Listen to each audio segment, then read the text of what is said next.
What will happen in this week? Let's see that. Нэгдүгээр 7 улсын солгоо гартнуудын өдөр тохиож байна. Энэхүү өдрийг 8 сарын 13-ны өдөр тэмдэглэдэг ба 1976 оноос эхлэн тэмдэглэх болсон байна.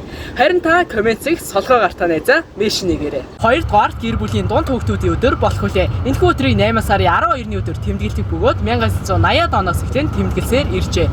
Хэрвээ та айлын дунд хүүхэд бол танд баярын мэнд хүргэе. Гуравдугаар нүүдэлчин Монгол дэлхийн соёлын фестивал 2024 болох юм. Энэ арга хэмжээ 8 сарын 16-наас 18-ны өдрүүдэд зохион байгуулагдах бөгөөд налах дүүрэг тайж харих нээлт болох юм байна. Дөрөвдүгээр Гинжин болон Миссис Эми хамтарсан энэ мөчгийх тоглолт 8 сарын 17-ны өдөр болох ба төв цэнгэлдэх хүрээлэн зохион байгуулагдах бөгөөд бусад олон дуучид оролцох юм. Тасалбарын үн 60,000-аас 200,000 төгрөг юм.